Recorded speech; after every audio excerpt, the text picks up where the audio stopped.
You are Locked On Rays, your daily Tampa Bay Rays podcast. Part of the Locked On Podcast Network, your team every day. Welcome into another edition of the Locked On Rays podcast, your daily podcast covering everything Tampa Bay Rays.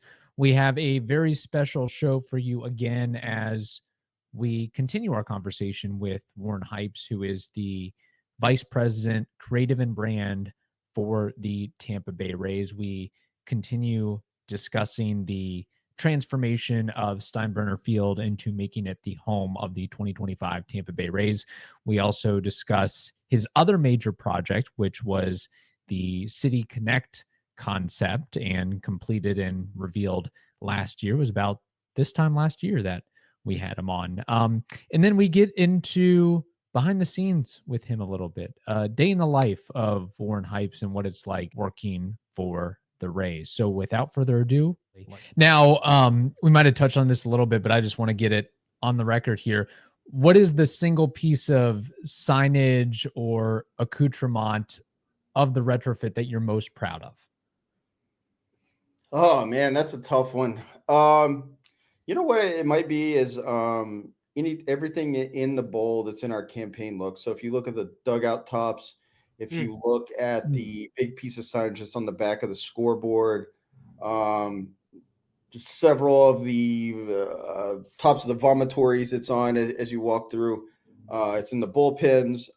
That's something that I think I'm really proud of this year. It's, typically we will change our look or our campaign every 2 to 3 years, right? Right. And when you're looking at being at a ballpark long term with the cost and investment and some of the signage, maybe you don't put a yearly look into areas like that because you're hoping that they can outlive the campaign, right? Mm-hmm. And so I think you don't see as many of those elements, or you haven't in the past, in Tropicana Field because, we're investing in a piece of signage that hopefully can be there 8 to 10 years maybe, whereas the campaign may change every 2 to 3. And so for me, it was really cool to be able to invest in the look that we have this year. And be able to see that in the ballpark. And I mean, look, it's I think a lot of people internally have commented on that. And so maybe it's one of those things that changes the way we operate when we go back to the Trop. Maybe we do think about ways to incorporate some of those things more for more cohesion. So if I had to pick one single piece aside from that, it was definitely be the covering of the Yankees logo in the clubhouse. As I mentioned before, that was the one I was most nervous for. And when we were about a week out, it was the one that we didn't have a solid solution yet, but we got there. And so I think from where we started to where we ended up, that's the one I'm most proud of, just because it was sweating that one a little bit. How many? You said you had many ideas. How many ideas did you have to cover that one up? There were several. I mean, we looked at doing almost like a tarp or a wind cell over it. It just did not look good. Okay. You can still see it coming through on the sides. A couple of the things that we put up too were like blocking out the lights, where the whole middle of the room was super dark. We really were afraid to bolt anything into that sign because it's a high dollar sign. It's super nice. The last thing we want to do is pay to replace that because we shoved eye bolts and drilled into it somehow and messed something up. It's also lighted inside, so you're scared to really move it or mess with it because you don't want to mess up all the electrical inside of it. And so that's where we landed, man. I'm happy that one looks all right. So we're gonna have to put up that picture so people know what we're talking about on YouTube.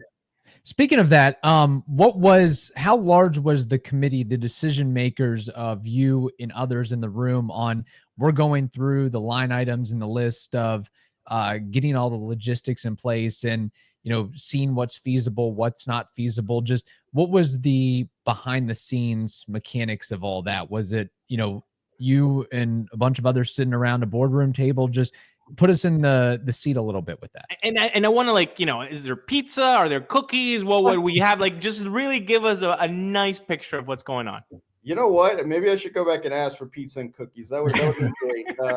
We did have a weekly planning committee, and it had somebody from just about every department. Some departments, several people in it. We met once a week for several months leading up. We even had a recap meeting. The other day after we'd been through a couple of games, and we'll probably keep that same group going for at least another few weeks as we start to navigate through things. So, you had somebody represented from every department in there, somebody from corporate, somebody from the couple people from the stadium ops side, a couple people from the baseball ops side. And so that committee was where a lot of like I would say bigger 1,000-foot decisions came in. When you start talking about art, I'm so lucky that we've been able to build so much trust here over the years. And so for some of the bigger pieces, Matt, Brian, Stu, those folks, Bill Walsh, our chief business officer, got involved for like, the back of the scoreboard or what the Rays letters are going to look like. Some of the really like more impactful pieces, that went up through the chain of command and people weighed in on. Look, for 75, 80% of it, we just rolled with it. We made a decision from the creative side, got something that we felt was going to look great, and rolled with it. I think a perfect example of that, if you go in the Rays Dugout Club, which is right behind home plate, it's the main club there. There's all these Joe DiMaggio framed letters on the wall. I think there's it's a Yogi Berra or some old catcher's mitt. And the history stuff was really cool in there. And we started looking at it. We're like, do we really need to take all this down? And so that's one area where you won't see a ton of Rays branding. We actually, there's big Yankee murals there with Aaron Judge and whoever. We actually covered over all those and made that whole club themed out for the history of baseball in Tampa Bay. So you've got, old spring training shots from Al Lang there and the Cardinals, all those teams back in the day. And so, that's one area where we're able to embrace what was already there. And look, all that history stuff, I think it's awesome. It's the DiMaggio and all the history that's down there. It's one area we're able to embrace that and play off of it as opposed to just taking things down or slapping a burst logo on it. Yeah, no, and honestly, we also have a museum, right? And at the Trop, so then it actually kind of plays off into that. So I dig that. I'm sure that in all of these meetings that were pizzaless and cookieless, there were some discussions where a baby was dropped. We're not doing that one. No, we can't. But can we do? No, but can't do that one. If you could have that one baby back that was not to be, what would it be and why? I really don't know that I have one. There were definitely areas that we stayed away from. You look at the retired numbers and the Steinbrenner statue out front. There's retired numbers, in the outfield. So those are all areas that we talked about leaving alone purposefully. Again, it's baseball history. Hats off to the Yankees again for giving us a place. So there were some areas like that we decided right from the beginning we were not going to touch and not going to address. But I don't know that I have a baby. It's look, we had the freedom to do just about anything we wanted to do there. The Yankees organization was really great to work with us on everything. And I think we really addressed most of what we wanted to do. I know that's probably not the answer you want. You wanted some fun little nugget, but it really was a pretty smooth, seamless process. And the trust and buy-in we have from our leadership team and the help from the Yankees, we were able to do just about everything that we wanted to do there. When it comes to fueling your body, quality matters. That's why Just Ingredients is changing the game with clean, high-quality products designed to support better health and peak performance. In fact, they have a line of protein powder, electrolytes, pre-workout, and creatine that are NSF certified. In fact, they've partnered with two-time MVP Bryce Harper to do so. So if you want to feel good, if you want that extra punch that'll help you get that health up to 100%, visit justingredients.us. Use code LOCKEDONMLB for 20% off. You heard me right. 20% off at justingredients.us using code LOCKEDONMLB. LOCKEDON MLB for 20% off. And for more wellness tips, follow at just.ingredients on Instagram. Now, speaking on the makeover, you mentioned the amount of volunteers and staff that were, working 16-hour days and around the clock to get things situated. But I also read or heard that you all utilized or deployed about 5 different companies to get things right. Is that correct? Yeah, we had our 5 signage vendors out there. About 50 different installers were out. Some of them working through the night. It's funny, we had to go on and turn the field lights on because folks were still installing outfield wall panels at 3 a.m. one night. Can't speak highly enough about all of our partners on that side. We invited them all out to share opening day with us. Hopefully a lot of them got to come. I didn't get to go up there and see them, but hats off to everyone from all those signage vendors. They've all been fantastic. And, there was a couple that we worked with for the first time this year, but many of them have been Rays partners with us for years. And obviously the trust relationships we built there to help the process be more seamless too. So hats off to all those folks. So we definitely couldn't have done it without them. We saw the stadium capacity before this season started was around like 11.1 or like 11 point something, right? 11K, obviously. Topkin likes the attendance tweets, and we follow them all along. And he said that the capacity is 10,046 on Tampa Bay Times. They explained, hey, it's actually been reduced because of the redesign of, I believe, the right field standing room area that needed to put some furniture. Can you walk us through how that reduction of attendance came about and what you guys did in order to do that?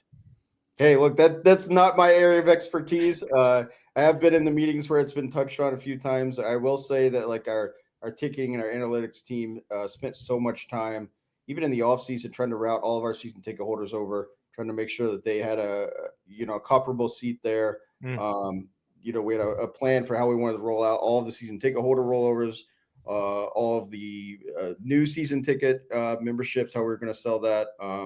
So there was a comprehensive plan that went into that. I was focused on my area, so I'm probably not the right person to answer exactly how we got to that capacity. But I can't speak highly enough of our ticketing and analytic teams and how much time they put into trying to make this work for existing folks, that are coming over with us from Tropicana Field and for people who may be buying for the first time in single games. So would love to give you more on that. That's I got to stay in my lane a little bit. I'm not exactly sure how we got to that point. Fair enough. I think I know the answer to this, but might as well ask it. What was the tougher or more challenging project? City Connect from start to finish, or Steinbrenner Field makeover start to finish? I think Steinbrenner definitely, as from a workload standpoint, was a bigger challenge. Absolutely. City Connect, so much work went into that, and I'm still this day. I mean, you see, I've got the hat on. It's probably the most proud I've been of something in my career. But look, I mean, Steinbrenner is definitely up there. I think just from a timing standpoint and all the people that it took to go into it to make this happen, the relationships again with the Yankees and navigating all of that. I was talking to a few folks on opening day, and every opening day is special, right? It's a national holiday for anybody who loves baseball. But if I look back, honestly, it'd be hard for me to tell you what happened at opening day 2013 versus 14 versus 15. I've been here. This is my 16th season, so at some point they all run together a little bit. But this will not be an opening day I forget ever. It was really cool to see us get to that point last week. What were some of the lessons learned from the City Connect project that you could take into the Steinbrenner transformation? That's a tough one. I think they're just two very different projects, right? City Connect is more about bringing the community in, telling a story about the community and about the history of Tampa Bay and how much skateboarding played a part in this area and shining some light on something like that maybe people didn't know about this area. I think that was a really fun, cool part of that. This was a lot more executional. It was, here's the sizes, here's the areas, here's what we got to do. And, I think for me, we talked about the hardest part, but one of the other hardest parts about this was like, as a creative, we're doers, right? We just want to start on it. We want to get in, we want to dig in, we want to get going. But, it was months of planning to get to this point. And so there was a lot of days where as creatives, it felt like we weren't doing, it's, we got to get this design. Well, we can't, we don't know the measurements. We don't know where it's going to go. And so as a doer, I think how long it took to get here and having it drawn out the way it was driving me nuts. I just wanted to get in it and dig in and get done, and especially waiting on those 4 days. So, look, both are incredibly special projects. I'm so proud of our organization for both of those, but I think they're just very different in the approach that we took to those kind of things.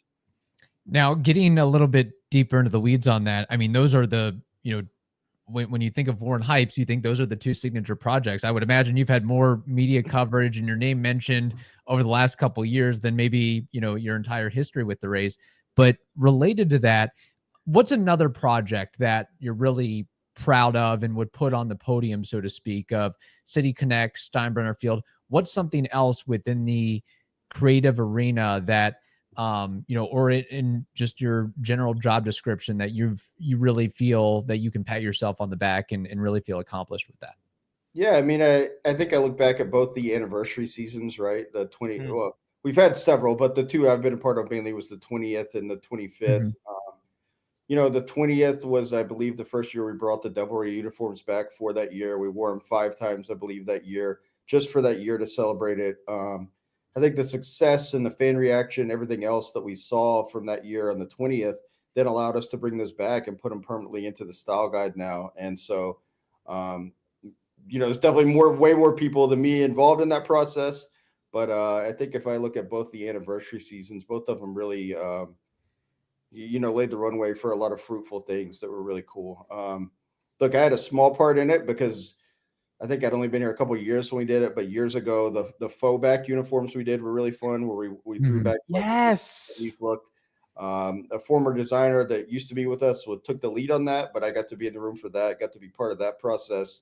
That'll always be a really fun one. I remember being in the room and looking at old baseball cards and when we were all as a team trying to concept that project, and then I remember seeing them on MLB The Show like the next year and getting to see something that even though I had a very small hand in that one, getting to see something you made on a video game was really cool to me at the time, especially like younger in my career then. I'm proud of a ton of things that we've done over the years. But this one will stand out for sure. And look, I don't need any media kudos for any of this stuff. It's not me. It's hundreds of people went into making, especially this one happen, and City Connect took a ton as well. So there's lots of people's names that should be showing up over mine on a lot of those projects for sure. I think a lot of people got that from you the first time you were on the show. It's how you give kudos to everybody, and that's such a great personality trait. I want to talk about a little bit more of the day-to-day stuff. A day in the life of Warren Hypes during this season, during baseball season. Obviously, you can't tell us about a day in the life because it hasn't happened yet. But can you at least give us what it's been in the past, or what a home game feels like? What's your day to day?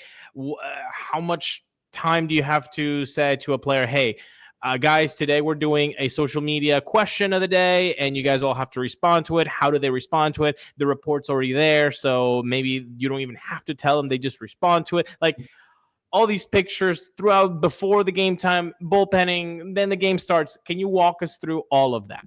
Yeah, I mean, look, every day's different, right? That's what I love about this job. But I'm lucky to have a very versatile team that touches a lot of areas of the organization, and so. For a good example of last week, or what I think my typical day would be like this year, it's first to check in with our design team and our project managers, and become way more involved in the game presentation side this year. So checking in with that team in the meetings, and our motion graphic designers who are building a lot of the things for the game day. And then it kind of switches to the content coverage team, right, which is under me. So it's the videographers, photographers, everyone who has more game day roles. And so I think for me, it's always a divide between the non-game coverage side and the game coverage side. I think that's going to be a little more interesting this year because so many of our staff are going to be based here in St. Pete, with the games being in Tampa. And so even last week or this week, for the night games, I'd come over here, go to the office for 4 or 5 hours, check in on everybody that's in the office, make sure that team's on track, and then make the trek over to Steinbrenner, check in with the the content creation team, and then I would go out and shoot the games at night. And so I do think it's going to be a little bit more challenging with the divide this year, but we'll definitely make it work. So yeah, day of the life is all over the place. You know, I do shoot some games photography wise, and we've got such incredibly talented photographers. They do not need me there, that's for sure. They're both way more talented than me. But for me, you know, when you get to a level like this, like so much of my day is more on the administrative side now, and it's clearing a path for all the creatives on my team. And so for me, that gives me a chance to go out and be creative for a couple hours and contribute something from that direction. And so as far as the player stuff, I mean, we've got such great guys, man. We really do. I'm not just saying that because I'm on here.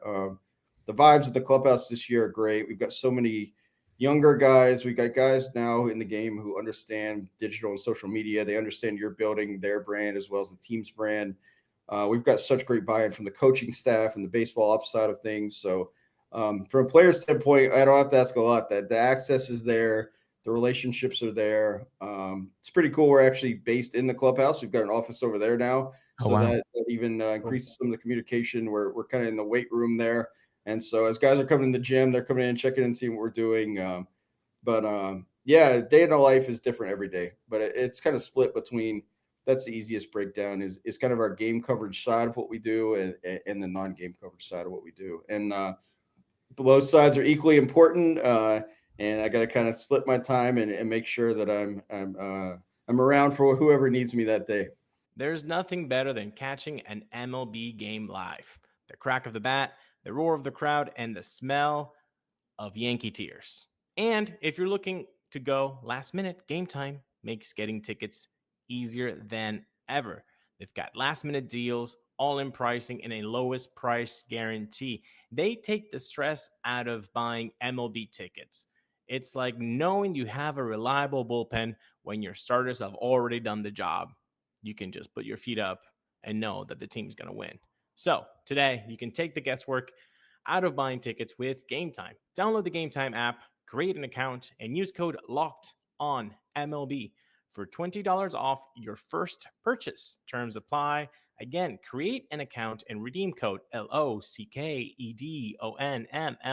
for $20 off your first purchase. Download Game Time today.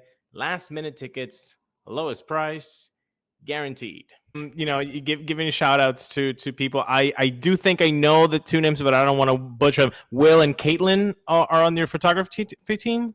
Will and Davida are our photographers. Caitlin is our director of video, so she leads up the video side. So with so many talented people, you know, it's funny. I joke about it sometimes, but it's probably true. Is I see some of those people more than I see my own family, you know, just because of the grind that baseball is. And I can't speak highly enough of everybody on my team, everybody in the organization.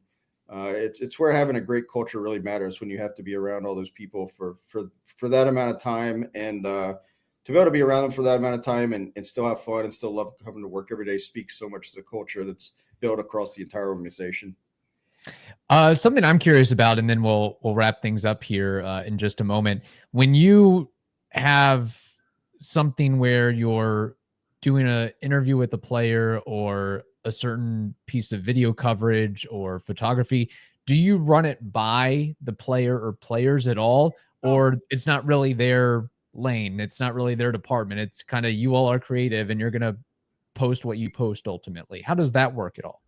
Yeah, well, we have a great communications team. And so, you know, they could be a conduit for a lot of these types of discussions, or if we're scheduling, planning shoots, they're a great conduit for that. And look, we've got the relationships with players too. If you know, we'll talk to them about the ideas. Sometimes even players will come to us with ideas, as things they want to do or things they think are fun, which is always great on our side, you know. Yeah. And I think having those relationships and being able to have transparent conversations about what we're doing and what we're trying to do, how we're trying to build our brand, how we're trying to build their brand alongside it is important. And but our communications team is also a great conduit for that. I've told Kevin multiple times, and he can attest to this. My one thing is, I kind of would love a time lapse of Yandy in the gym so I can try to copy everything that this man does. So just giving it you out there, just a little idea, okay? Yeah, hey, me too. It's cool. My office is right inside the gym now, and every day I think this week I've went into work, and Yandy's already in there getting after it, buddy. So That's awesome. he's always on the grind, man. That guy. Nice. They all work hard, but yeah, he's always the first one in, I think. That's awesome. Final question, and we will wrap it up here. The Rays season's underway. They're 4-2. They've won their first 2 series. What are your initial impressions of the squad? What has you bullish about this team going forward? Look, I don't work in baseball ops, so I don't know how much my opinion matters. But from a vibe standpoint, things are really, really clicking this year. I think you're in the clubhouse. You see how much those guys have fun with each other, how much they connect. And I think that matters when you get on the field. And not to say that it wasn't like that in the past, because there's definitely times it was. But look, man, we've got so much talent. We've got so many young, hungry guys, and you've got so many guys in the pipeline coming up after them too that I think really the window looking at the next 3 to 5 years looks really, really bright for us. I think you can't speak highly enough about our pitching staff, about Kyle Snyder and what he does on that side of things. If you look at I forget what Pep's line was yesterday, but I saw going into this where we'd walked one guy in the first 5 games. First time through the rotation, we had 1 walk. So, I mean, the pitching staff's amazing. We'll be really excited to get Mac or Shane McClanahan back healthy. I think that'll only improve that. I think if you look at the bullpen, it's arguably stronger than it's been in years. And I think you've still got guys in Durham, when you look at the Joe Boyles and guys like that you can be really excited about that can come help us this year. So take my opinions for what they are. I'm definitely I don't think anybody's going to make me the GM or president of baseball ops soon, but I have been around it a lot of years, and I can say at least thus far in the season, I'm really, really excited to see what we can do this year. We've got such really amazing guys, even especially off the field that a lot of people don't see. And as somebody who's around them every day, I can't speak highly enough of the guys that we have on this squad. And, being around it, even in my capacity, knowing the quality people that they are makes you want to root for us to have success even more. After that answer, I just need a wall, Kevin, to run through it because I'm ready, baby. Let's do this. Warren, it is a pleasure to have you here and kind of say what people are wondering. If you're a Rays fan, you're wondering all of these questions, and you gave us candid answers and gave us a lot of your time on your off day. So thank you so much. How can people find more about what your team does, what Rays branding is, and all the social media handles? Yeah, absolutely. Follow us on at Rays Baseball. Follow us on every platform. I'm so proud of what my team and what the whole organization does, and how we've, what's really cool about moments of adversity like this are when you see the way everyone rallies around it. I think there's some quote about who your friends are when times are down or something like that. And it's been really cool to see everybody rally around this. So follow the Rays. Come check out all the cool creative stuff that we're going to do this year. Please, whatever you do, get out to a game at Steinbrenner. You guys have been there. I've been there. The atmosphere was awesome so far. Yes. It really is. And it's obviously that's not where we want to be long term, but for this year, we're making the best of it. And it's a really, really awesome environment. You can see the game in a whole new light. So come check out a game.